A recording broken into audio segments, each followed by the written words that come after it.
Salut à tous, c'est Frédéric Delavier. Ce soir, je voulais vous faire une petite vidéo pour vous parler de biomécanique et de science.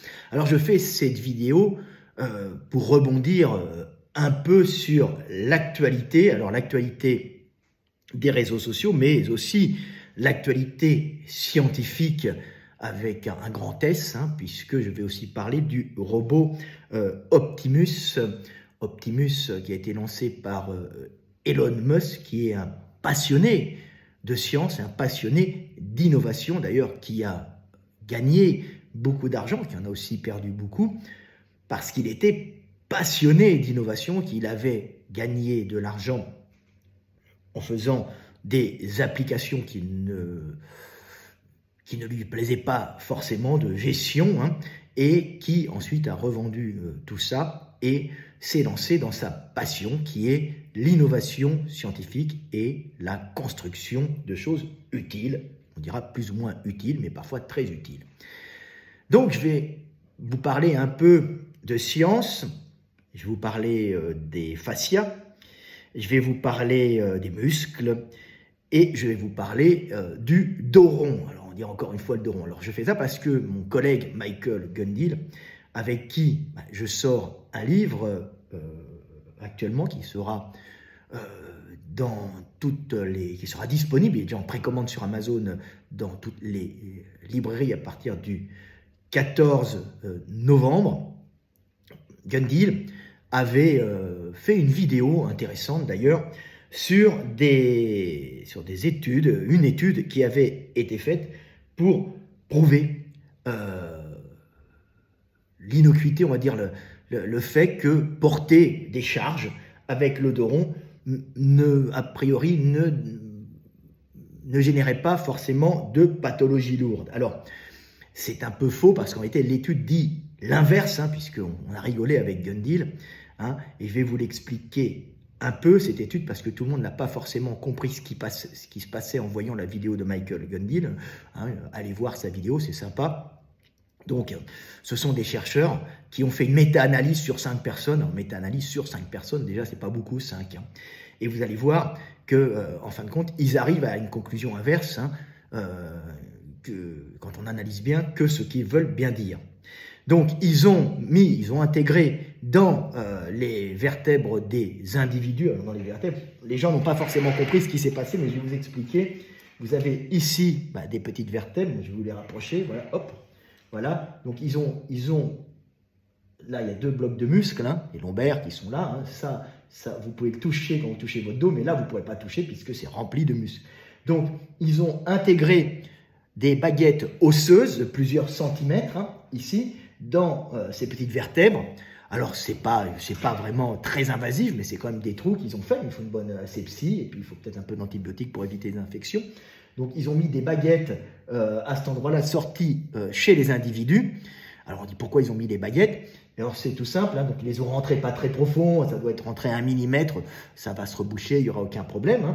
Mais il faut vraiment le faire, sur 5 individus, ils n'en ont pas trouvé d'autres. Et ils ont calculé à ce moment-là, avec ces baguettes, les individus quand ils faisaient un porté de charge avec le dos rond ou avec le dos droit, c'est-à-dire en arrondissant le dos ou sans arrondir le dos. Alors ils ont bien sûr fait ces portées sur les 5 individus, une fois avec le dos rond et une fois avec le dos droit, une fois à vide bien sûr et une fois chargé. Alors ça devait être une charge qui était à 20 kg, nous ne sommes pas dans des charges de powerlifter ou de record bien sûr. Et ils ont vérifié s'il y avait une déformation des disques, une accentuation de la déformation des disques, sur 5 personnes bien sûr. Alors, ils se sont aperçus que sur 5 personnes, 3, par l'angulation, quand on a une charge qui augmente plus ou moins avec justement par compression antérieure du disque, donc pression vers l'extérieur, ils se sont aperçus qu'à une vingtaine de kilos, je ne sais plus comment était la charge, c'était pas très lourd, c'était un seau qui ramenait ou une caisse, il y avait une augmentation du degré d'ouverture des disques, c'est-à-dire qui correspondait à un affaissement, ou plutôt à une compression antérieure du disque, donc une déformation du disque chez 3 personnes sur 5. Mais il y avait toujours une petite déformation, mais elle était accentuée à la charge sur 3 personnes sur 10, mais il y avait même, quand on n'arrondissait pas le dos, il y avait aussi cette déformation moins marquée, mais elle était plus marquée sur 3 personnes sur 5, avec des charges en arrondissant le dos. Donc ils en sont arrivés à la conclusion que, qu'on arrondisse ou pas, il y a une compression antérieure du disque, ce qu'on a toujours dit avec Michael Gundil, et ensuite que quand on arrondissait le dos, il y avait une accentuation de la déformation du disque et justement de sa compression antérieure, une déformation du disque sur 3 personnes sur 5, ce qui fait 6 personnes sur 10, donc chez 60% des individus. Et ils en sont arrivés à la conclusion que, ok, c'est plein de douleurs, bien sûr il y avait 20 kilos, mais t'imagines bien que si on met 100, 200, 300, tout ça va s'accentuer et plus il y aura de contraintes sur une surface, sur le disque, plus il risque d'avoir des lésions. De toute façon, même sans arrondir le dos, il y a des contraintes importantes sur le disque quand on soulève des charges au sol. Mais sur 30%, vers 20 kg, tu avais une augmentation significative. Ce qui veut dire en vérité, c'est 30% sur 3 sur 5, donc sur 60%. Donc ce qui veut dire que dans tous les cas, ça augmente, arrondir le dos, augmente les contraintes sur le disque, et qui augmente les contraintes sur le disque, augmente les risques de lésions sur les structures, puisque ce sont des structures bien sûr moléculaires, qui ont une résistance qui n'est pas limitée. Voilà, et on peut s'y habituer jusqu'au moment où on ne s'y habitue pas. Il peut y avoir renforcement, mais le disque, c'est connu, ça se renforce très peu. Il y a très peu d'adaptation sur les disques, puisqu'à partir d'un certain âge, je crois que c'est aux alentours de 20 ans que Gundil a les études, il y a beaucoup moins de régénération. Donc voilà, ce qui était important à dire, c'est que l'étude semblait indiquer qu'il n'y avait pas d'accident et de douleur, c'est normal, il y avait 1 kg, mais qu'il y avait une déformation. Donc on est déjà dans le fait de vous expliquer que si vous arrondissez le dos, vous avez 60% sur 5. Alors ce n'est pas une méta-analyse, c'est une analyse de merde avec 5 individus, donc ça ne veut rien dire, pas dire grand-chose, mais déjà sur 5 individus, tu en as 3 qui vont avoir une déformation plus importante. Donc évidemment, ça fait du 60%, du 6 sur 10, du 6 dixième, donc c'est ça, 6 sur 10, donc du 60% si on multiplie ça. Bien sûr, les 5 individus ne représentent pas forcément un échantillon normal, alors ils ont pris des individus bien portants. Donc c'est pour vous dire que si vous continuez à arrondir le dos, c'est assez dangereux. Ensuite, il y a une vidéo qui passe un peu virale sur les réseaux sociaux, c'est-à-dire sur YouTube, on la voit, je crois, et on la voit aussi sur Insta, où ils expliquent qu'un lanceur de poids allemand, on a fait une biopsie musculaire d'un lanceur de poids allemand sur son muscle quadriceps. Alors c'est une vieille biopsie puisque le type maintenant est à la retraite, mais c'est une vieille étude qui revient, et ils expliquent que ce qui est étonnant, c'est qu'il avait plus de fibres lentes dans son vaste externe du quadriceps que de fibres rapides, ce qui ne rentre pas dans la logique du lanceur de poids qui est fait pour un effort violent et intense avec une contraction rapide des muscles pour lancer le plus loin possible un poids. Je crois que c'était un lanceur de poids ou de disque, non de poids, je crois. Je ne me souviens pas. Pour vous dire tout simplement que cette étude est complètement dépassée, puisque depuis, on le sait, on a discuté avec Gundil, j'étais un peu choqué en disant que dans un quadriceps d'abord, c'est un grand muscle complexe, et tout le muscle ne va pas être utilisé pour les mêmes fonctions, puisque c'est une articulation assez complexe, il est en partie biarticulaire, il doit tendre l'articulation plus ou moins à droite ou à gauche, et il est un peu multifonction. Donc au sein d'un gros muscle comme ça, il peut y avoir par endroit de la fibre rapide, par endroit de la fibre lente, et par endroit c'est un peu plus mixé. Donc c'est une étude qui est complètement dépassée, et puisque maintenant on sait que pour faire des biopsies, il faut utile pour comprendre la richesse d'un muscle en fibre rapide ou en fibre lente, on fait en général des biopsies sur tout l'ensemble du muscle, hein, c'est assez invasif, c'est pas anodin, hein, on vous rentre quelque chose, on vous enlève un peu de muscle, hein, c'est pas cool, et on arrive à voir la proportion de muscle rapide ou lent dans l'ensemble du muscle, et on voit que ça varie d'une partie du muscle à l'autre, et mieux encore, en fonction des muscles, il va y avoir une proportion de fibres rapides ou lentes complètement différente, puisque tous les muscles n'ont pas la même fonction. Il est évident qu'un triceps n'a pas la même fonction qu'un biceps, et un biceps qui doit charger en général, porter des trucs relativement lourds, va avoir plus de fibres rapides, hein,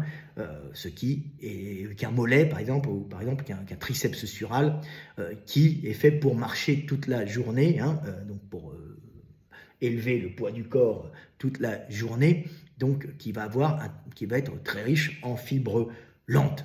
Voilà, donc en fonction des muscles, hein, c'est pas du tout la même proportion, et qu'un fessier par exemple est un muscle qui va avoir beaucoup de fibres rapides parce qu'il est souvent utilisé, alors plus chez les Européens à cause de leur morphologie que chez les Blacks à cause aussi de leur morphologie longiligne, hein, donc il va y avoir une variation, et par exemple chez les Européens, le fessier va être surtout un muscle qui va être fait pour l'accélération, la course, hein, et quand vous touchez votre fessier à la marche, vous voyez qu'il est tout mou, et quand vous courez, il se contracte. Donc c'est un muscle qui va avoir beaucoup plus de fibres rapides. Les Blacks ont un gros fessier parce qu'ils ont de grandes jambes en général pour compenser un mauvais levier d'attaque au sol. Donc ils vont avoir sûrement beaucoup plus de fibres rapides qu'un Européen, mais ils vont aussi avoir de la fibre blanche dessus visiblement, hein, c'est facile à comprendre, hein, puisqu'ils l'utilisent pour la locomotion et la marche, pas uniquement pour la course, puisqu'il va être utilisé quasiment en permanence. Donc c'est très intéressant de comprendre que cette étude était passée, c'était bien tenté, mais maintenant on le sait, une biopsie se fait à de nombreux points dans le muscle, et la composition d'un muscle peut être variable en fibres rapides et en fibres lentes. Alors, type 1, type 2, voilà, ça fait bien de les citer. Bon, on va dire fibres à contraction rapide, fibres capables d'endurer des contractions lentes qui récupèrent lentement, donc qui se contractent vite. Donc, c'est très intéressant de comprendre ça, hein, et c'était une étude un peu bidon, c'était pas bidon, mais complètement dépassée, avec une mauvaise compréhension des gens qui ont passé cette étude sur les réseaux sociaux, qui peut induire en erreur les gens. Alors ensuite, je vous parlais d'une merveilleuse découverte de Delavier, de Frédéric Delavier, hein, puisqu'on se fout de ma gueule quand je fais des découvertes, mais pour le moment, c'est moi qui produis des bouquins avec Gundil dans le monde entier, qui sommes la référence, c'est moi qui équipe les Jeux Olympiques avec les machines Laroque Extreme by Delavier, qui a équipé toutes les installations olympiques, et pour la préparation des athlètes, hein, pour l'entraînement des athlètes des athlètes de toutes les nations qui venaient. Hein, et aussi, on est dans les crêpes pour les athlètes de haut niveau. C'est vous dire le niveau qu'on a, nous aussi, en tant que créateurs avec Laroque. Voilà, on n'est pas rigolo, on bosse avec des ingénieurs dans des bureaux d'études. Alors, comme je travaille dans l'industrie, des fois, il m'arrive de voir passer des choses intéressantes qui ont un lien direct avec la biomécanique. Hein, c'est le robot Optimus d'Elon Musk qui est sorti. Alors, c'est merveilleux à voir, puisque c'est un robot. Alors, évidemment, on n'est pas encore arrivé à, comment il s'appelle, 6PO, R2D2, le robot de la guerre des étoiles, hein, ni à certains androïdes presque humains qu'on peut voir dans certains films, avec des IA robots qui marchent comme des hommes, qui se déplacent comme des hommes, qui ont des physiques de femmes ou d'hommes, hein, qui sont presque réels, et on s'aperçoit qu'on est encore très loin de ça, même si l'IA permet des programmations géniales dans les déplacements. Vous avez vu ces déplacements d'espèces de robots quadrupèdes qu'on utilise maintenant pour l'armée, hein, qui se déplacent avec des programmations pas possibles, et des IA qui permettent de les stabiliser, de les faire repartir. Mais ce sont des quadrupèdes avec une meilleure stabilité qu'un robot bipède, hein, puisque la bipédie demande d'avoir une espèce de cerveau moteur beaucoup plus développé, et que la bipédie est une marche qui est en instabilité quasiment permanente, donc il faut en permanence se rectifier, donc ça demande une sacrée, on va dire, capacité de calcul permanent des positions, et on s'aperçoit que les robots bipèdes, les androïdes, ils ont un côté un peu ridicule, hein, et on le voit depuis toujours, et tout ça parce que même dans la science-fiction, il y a une chose qui n'a pas été prise en compte, et que je vais vous expliquer ici, et que si bien sûr j'explique ça à Elon Musk et sa bande d'ingénieurs, ils vont tout de suite avoir des robots qui vont avoir une allure beaucoup plus humaine dans leur déplacement. Ils allaient comprendre ce qui manque aux robots bipèdes. Les quadrupèdes commencent à être pas mal, mais si on rajoute ce que je vais vous expliquer là, vous allez comprendre qu'il y avait un oubli. Alors Optimus, on le voit marcher, mais tous ces robots Android ont un problème puisqu'ils ont été construits avec des pistons, hein, donc c'est avec uniquement du moteur dans la contraction positive ou contraction négative, et il leur manque une chose essentielle que nous, notre corps, hein, qu'on peut considérer comme un corps de robot quelque part, hein, un robot biologique, un robot cellulaire, nous avons quelque chose en plus de ces robots, c'est que nous avons des fascias et des tendons. Si on peut remplacer les pistons, comment ça s'appelle, on a ça sur les pelles, vous voyez dans les c'est du liquide, de compression de liquide. Donc les pistons, le système de moteur des robots est un moteur positif. Il manque bien sûr toute la récupération énergétique que l'on a avec les tendons et les fascias. Et le problème, c'est que toute la proprioception, donc le fait de sentir le terrain, hein, avec des senseurs chez l'homme, hein, il est dans le système des fascias et des tendons, puisque c'est eux qui vont ressentir, hein, par le système nerveux qui est dedans, qui va calculer les pressions et les tensions au sein des fibres de collagène et d'élastine, hein. Donc on a un système biologique qu'on est capable de copier maintenant et de réintégrer dans des systèmes, par exemple de caoutchouc, hein, des choses comme ça, pour ressentir la pression. Donc il manque sur ces robots, il manque sur Optimus, tout ce qui est tendon et tout ce qui est fascia, qui permettrait d'avoir une marche beaucoup plus souple, beaucoup plus économique, puisque nous, quand nous nous déplaçons, le buste ne part pas en avant parce que nous avons les ischios qui récupèrent l'énergie cinétique, qui se tend et qui relance le buste en avant en empêchant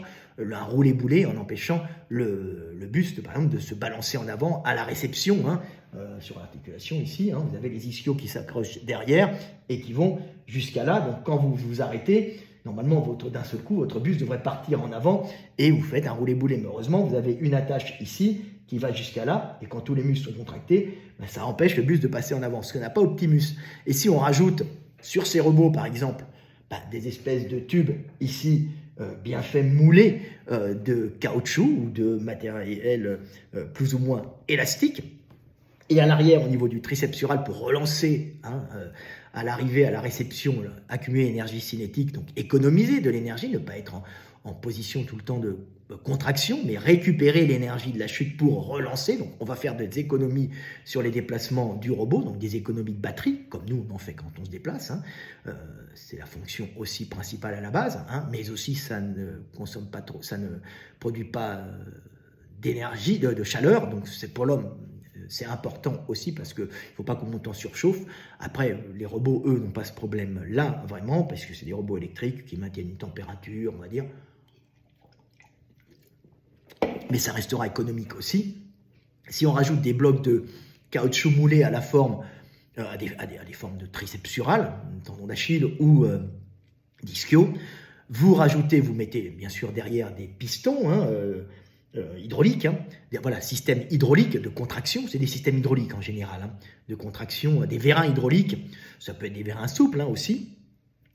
À ce moment-là, vous rajoutez des blocs de caoutchouc dans lesquels vous mettez des senseurs, et on l'en connaît, des senseurs capables de calculer la pression ou l'extension, hein, à l'intérieur des blocs de caoutchouc ou de polymère, on trouvera des systèmes.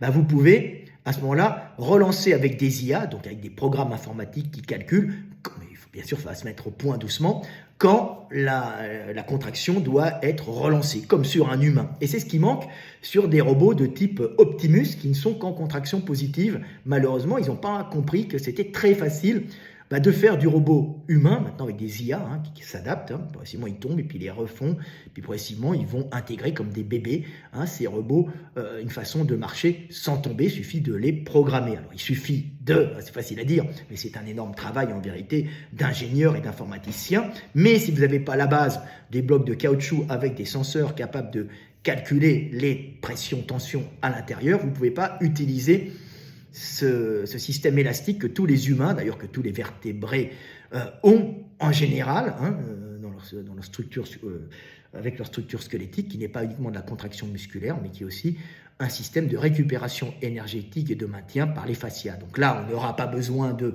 maintien musculaire, puisque ce sont des pistons hydrauliques, ce sont des systèmes hydrauliques, mais on aura ce système qui permet de récupérer l'énergie comme sur un humain et d'avoir une marche beaucoup plus fluide. Vous voyez, les robots, comme on les voit parler, ils sont « bonjour ». On essaye de les fluidifier, mais on n'arrive pas vraiment à le faire parce qu'il n'y a pas cette récupération énergétique qui fait que le mouvement va être plus souple. On envoie la main en avant et à l'arrière, ça va se tendre, les fibres élastiques vont se tendre pour éviter de repartir en contraction à partir de rien. Donc on renvoie le bras plus facilement, ce qui permet d'économiser. Donc la contraction va être un peu plus dure, mais le renvoi va être plus facile et à la fin, on économise. Alors tous ces systèmes sont des systèmes qui n'ont pas été étudiés. Je suis un des pionniers, d'ailleurs je suis un des meilleurs là-dedans. C'est très intéressant de le comprendre. Et j'ai compris tout ça et j'ai vraiment fait des progrès là-dessus. Alors j'étais un des premiers à l'expliquer au niveau de la thermorégulation, puisque la différence de jumeaux et de structure osseuse dans les membres inférieurs dans les jumeaux, le solaire, entre un Africain et un Européen, et on va dire un Sapiens monté en Europe et un Néandertalien monté bien avant et adapté au froid, c'est le volume musculaire et la taille des tendons, puisque le volume musculaire des Néandertaliens s'était réduit, la taille des tendons s'était réduite, c'était beaucoup moins économique pour pouvoir produire de la chaleur, alors qu'au sud, les Sapiens, et même les Blacks, les Sahéliens, ont des très grands tendons qui leur permettent de courir vite, mais qui sont surtout des avantages qui permettent de ne pas marcher en contraction musculaire et plutôt en restitution d'énergie, et en plus c'est à l'extérieur, donc ça évacue la chaleur et ça limite à la contraction musculaire qui produit 70% de chaleur pour 30% de mouvement au sein de la fibre, bien sûr. Donc ça fait monter le corps en surchauffe dans un climat très chaud. Ils ont intérêt d'être tout tendineux, nos amis africains qui me regardez, vous êtes tout en tendons, pas pour courir vite, mais pour bien sûr éviter de monter en surchauffe. Et les Européens ont des gros mollets, pas parce qu'ils doivent avoir des mollets forts, mais parce qu'ils doivent produire de la chaleur, et quand c'est gros, et la conserver dans un gros volume avec beaucoup de volume interne pour peu de surface extérieure. C'est la célèbre règle de Allen et Bergman, qui n'est pas valable tout le temps, je l'avais expliqué, maintenant ça a été aussi prouvé, mais qui fait partie, on va dire, des constantes, même s'il y a même si des fois ça ne marche pas tout le temps, mais on va dire pour certaines raisons que je peux expliquer un jour dans une autre vidéo. Donc c'est très intéressant de comprendre que Optimus et tous ces robots, depuis qu'on conçoit des robots, on a oublié de rajouter sur ces robots des blocs caoutchouc avec à l'intérieur des senseurs pour pouvoir à ce moment-là pour pouvoir contrôler les mouvements et par exemple rendre une marche beaucoup plus fluide et économique en économisant de l'énergie, en renvoyant l'énergie cinétique accumulée dans les molécules qui s'étirent des tissus élastiques, qui évitent d'avoir une contraction moteur dans tous les déplacements. Alors, c'est intéressant de voir que j'avais étudié ça aussi, que ces histoires de fascia sont chez l'homme, puisque l'homme est fait pour lancer. On parle beaucoup de cette vidéo qu'on peut voir où il y a un lanceur qui passe sur les réseaux sociaux. C'est toujours intéressant de voir les réseaux sociaux, TikTok, qui sont des réseaux visuels, ou Instagram, et on voit ces lanceurs qui se tournent complètement et qui envoient très loin leurs bras et qui tournent leur hanche, leur taille, qui se tordent dans tous les sens. C'est pour récupérer l'énergie cinétique dans tous les fascias et les tendons afin de rajouter sur la contraction musculaire tout ce système de tension, comme des catapultes, on va dire plutôt des catapultes, plutôt des arcs. Une catapulte, c'est un balancier, mais on va dire comme un système de ressort où on accumule l'énergie cinétique dans les abdos, qui est dans les fibres des abdominaux, principalement des obliques, ainsi que l'articulation de l'épaule, hein, toute cette partie-là qui est très élastique, hein, les pecs aussi, tout ça pour pouvoir retourner, relancer et cumuler contraction musculaire, énergie élastique, on va dire, énergie accumulée dans les structures moléculaires, dans les étirements des tissus élastiques, et renvoyée avec extrêmement de puissance le javelot, la balle, la pierre, le plus loin possible. Donc c'est très intéressant de comprendre ça. L'homme est le seul animal qui a été génétiquement modifié, adapté, on va dire, pour pouvoir tuer à distance. Voilà, hein. Il n'y a pas d'autres animaux, il y a quelques poissons qui envoient de l'eau par jet, mais ils ne tuent pas, ils récupèrent une proie.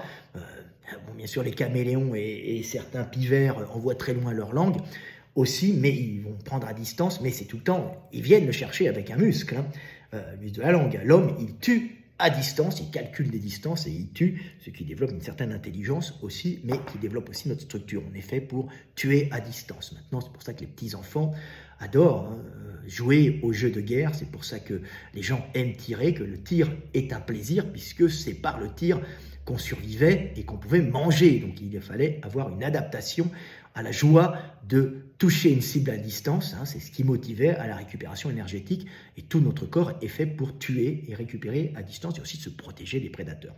Donc c'est intéressant de comprendre que si Elon Musk a fait un travail merveilleux et passionné d'anatomie, puisqu'il faut l'entendre parler, hein, des fois quand il parle de la main, de sa passion pour la main, les muscles de la main, les tendons de la main, il y a une chose qu'ils n'ont pas encore intégrée, c'est la récupération énergétique dans des fascias, et surtout intégrer dans des fascias des senseurs pour pouvoir mettre toutes les commandes cerveau-moteur, pour pouvoir, dans ces senseurs, activer les contractions musculaires en fonction des extensions des fascias ou des tendons qui vont être remplacés par des blocs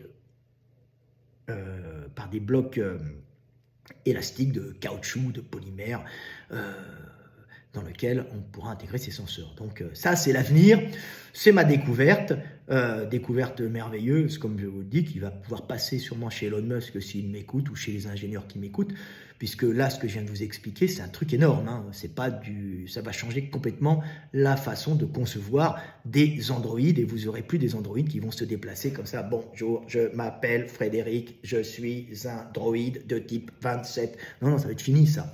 Tu vois, ça, on aura des droïdes qui ont un mouvement coulé très souple grâce à ces tendons, grâce à ces en polymère ou en caoutchouc, grâce à ces fascias, on va dire, calculant les tensions.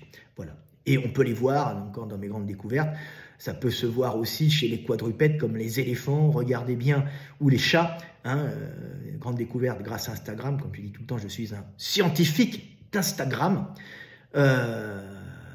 On s'était foutu de ma gueule quand je disais ça. J'ai dit, mais non, on a accès à des millions de données visuelles, des milliards même, de données visuelles, des animaux qu'on n'avait pas avant. Il fallait avoir quelques films, on allait les voir sur place ou dans les zoos. Maintenant, on a Instagram ou TikTok pour se marrer quand on voit des chats, mais aussi pour étudier les chats ou les éléphants ou les autres animaux dans leur comportement de tous les jours, filmés par des millions d'individus. Donc, eux filment en rigolant. Nous, les scientifiques, on analyse ce qu'ils ont filmé. Donc, on peut voir par exemple que les éléphants, et c'est mes grandes découvertes, ont des fascias énormes, hein, qui jouent le rôle d'élastique, si vous voulez, pour ramener les pattes. Alors vous en avez un grand à l'avant qui parle de l'épaule jusqu'ici, qui n'a jamais été étudié et noté par les scientifiques et les biologistes, les spécialistes des éléphants. Donc je deviens un spécialiste des éléphants, par observation bien sûr, hein, qui est fait pour quand l'éléphant se déplace, quand sa grosse patte arrière qui pèse, je sais pas, une tonne, je sais pas comment ça, 500 kilos, je sais pas, ça dépend de la taille des éléphants, non, 500 kilos, un truc ou 400, des trucs énormes, pour la ramener, s'il devait contracter uniquement l'épaule, ça serait vraiment trop dur pour lui. Donc quand il avance, sa patte reste en arrière, et il a un énorme fascia élastique, ici, entre l'épaule et son avant-bras, si vous voulez, qui fait qu'il va se mettre en tension, il n'aura qu'une petite contraction musculaire à faire pour la ramener sa patte avant. Et on a le même système chez l'éléphant, entre l'aine et le bas de la cuisse jusqu'à la rotule, où il y a un énorme bloc de peau élastique, hein, une espèce de fascia, qui est fait pour se tendre quand la patte reste à l'arrière, pour la ramener en avant, bien sûr, grâce au tenseur du fascia lata, au vaste médial du quadriceps,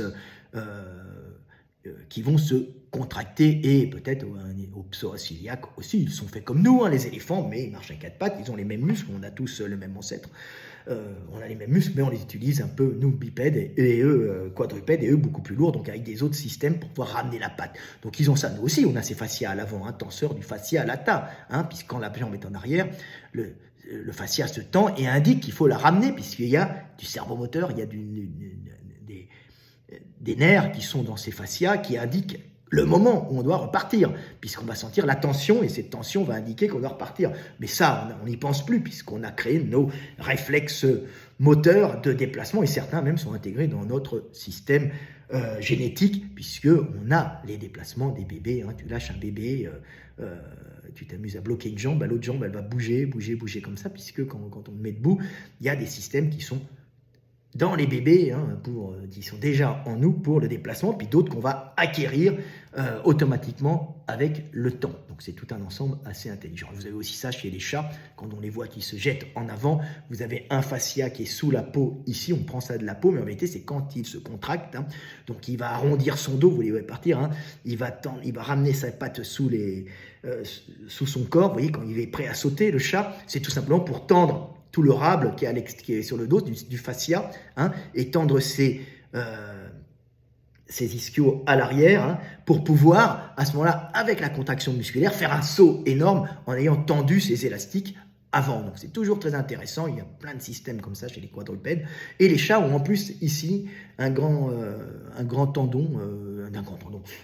fascia très élastique, vous les voyez, hein, surtout sur les chats nus, on les voit qui sautent, vous avez presque des petites ailes dessous, c'est pour quand ils sautent en avant, qu'il n'y ait pas uniquement la contraction moteur pour pouvoir retomber sur leurs quatre pattes, hein, ça serait trop lent, et qu'il y a à ce moment-là un système élastique pour leur faire ramener les pattes quand ils se jettent en avant, pour pouvoir retomber sur ces quatre pattes et pas s'éclater la gueule, hein, les pattes complètement en avant. Donc à ce moment-là, il peut ramener ses pattes et retomber sur ses pattes grâce à ses fascias. J'avais étudié ça on avait discuté avec Benoît d'Antoract Science, c'est ça. Et on avait cherché ça, j'avais dit, mais pour les chauves-souris, ça vient de ce fascia-là, qui est un fascia pour le saut.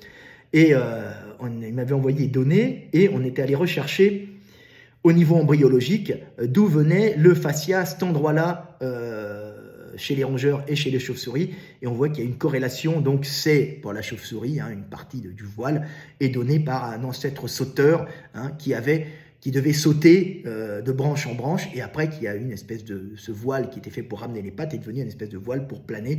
Donc au niveau embryologique, on voit qu'ils ont la même origine, hein, la partie de ce voile de chauve-souris, que pour le saut des rongeurs, qui doit être la même origine embryologique que pour les cellules souches, hein, qui vont donner ça, que pour les chats ou les souris, c'est la même chose. Et chez les chauves-souris, ça donne une partie de l'aile pour planer. Voilà, c'est très intéressant de comprendre les fascias. Les fascias, en biomécanique, c'est le parent pauvre, c'est la partie qui est oubliée, malheureusement, et elle vaut à 50% avec la contraction musculaire. Elle est aussi utile que la contraction musculaire. Et ça, je vous l'ai expliqué dans la vidéo sur les astronautes sur la Lune, hein, les cosmonautes, les lunolotes. Et il y a un truc qui était bizarre, moi qui est biomécanicien, c'est qu'on voit très bien qu'en gravité faible, c'est-à-dire 6 fois moins que la Terre, ces pauvres astronautes ne peuvent pas utiliser le rebond, c'est-à-dire le rebond, pas le rebond, mais l'accumulation d'énergie cinétique dans leur tissu élastique, hein, donc dans leur fascia et leurs tendons, puisqu'il n'y a pas assez de gravité, ils sont obligés de déplacer en contraction musculaire permanente. Alors ils peuvent contracter, sauter, hein, mais quand ils arrivent au sol, ils sont obligés de recontracter et ressauter sans pouvoir utiliser vraiment l'énergie accumulée dans l'élasticité des tissus élastiques, donc dans l'étirement moléculaire au sein des tissus élastiques, ce qui donne ces marches si caractéristiques sur la Lune. Donc c'est pas des faux, hein, c'est des vrais, puisqu'à l'époque personne ne connaissait ça, et maintenant aussi quasiment personne ne connaît ça, à part moi et quelques pros, hein, on est les meilleurs au monde, il n'y en a pas beaucoup, hein, puisque ça commence, donc c'est la preuve qu'ils sont allés sur la Lune, hein, parce qu'ils ne peuvent pas utiliser l'énergie de leur fascia. La tension de leur fascia quand ils arrivent au sol. C'est ce qui donne cette démarche si bizarre. Donc ça n'a rien à voir avec des câbles, on ne peut pas faire de faux comme ça. Ils n'avaient pas assez de niveau en biomécanique pour comprendre ça. Donc se poser des questions sur la marche sur la Lune peut vous arriver à comprendre comment faire des robots Optimus de meilleure qualité. Voilà. tout est question d'observation hein, et d'analyse, bien sûr. Hein, le monde appartient à celui qui est capable d'observer et d'analyser. Voilà. Voilà, petite vidéo du soir, espoir sur la biomécanique. Tout ça sert en musculation, bien sûr, puisque quand on est fort quelque part en musculation, dans le développé couché, par exemple, il y a une question de segment, mais aussi une question d'accumulation d'énergie dans les tendons des pecs. Hein. Tout le monde n'a pas la même qualité. Hein. Il y a des gens qui sont un peu ramollos, beaucoup de souplesse et pas assez de renvoi énergétique, donc ça ne va pas forcément faire les meilleurs benchers, même s'ils ont une bonne morphologie. Et puis pareil pour les sprinters. Hein. Un sprinter, c'est quelqu'un qui a de longs tendons en général, hein, membre inférieur, et dans les ischios, et dans le triceps sural, et sous la voûte plantaire aussi, hein, et qui en plus peut avoir des tendons relativement rigides pour pouvoir le relancer avec puissance, hein, comme un ballon plein, un ballon qui n'est pas plein, hein, un ballon pas assez gonflé. Donc si le ballon est bien rigide, il rebondit haut, hein, c'est classique. Hein. Donc on sait que maintenant qu'il y a certaines mutations entraînent une augmentation de rigidité des tendons. D'ailleurs, c'est un prix Nobel qui a parlé là-dessus, qui l'a expliqué. Il n'avait pas compris la cause. Il avait la cause de cette sélection de mutations, bien sûr. Je l'ai expliqué aussi dans des vidéos. Je corrige les prix Nobel, hein, mais non, c'est pas moi qui ai trouvé la découverte est fabuleuse. Simplement, l'analyse de la conservation de cette mutation avait été erronée. Mais c'est pas grave, la découverte est géniale. Ce qui fait que les sprinters originaires d'Afrique de l'Ouest ont cette mutation qui permet d'avoir des tendons plus rigides, donc une meilleure restitution énergétique lors de la chute, hein, et de repartir avec puissance en rajoutant la contraction musculaire. Donc c'est très intéressant. Vous voyez qu'il y a beaucoup de choses qui jouent dans la performance et les fascias jouent énormément. Voilà, petite vidéo du soir, espoir, pour vous parler de biomécanique. C'est toujours passionnant, la biomécanique, et ça vous permet de comprendre qui vous êtes et comment vous vous déplacez, comment vous bougez et comment vous concevez le monde grâce à ce corps merveilleux qui est un peu le même pour tout le monde. C'était Fouad Delavier, je vous aime et paix sur terre mes frères et sœurs.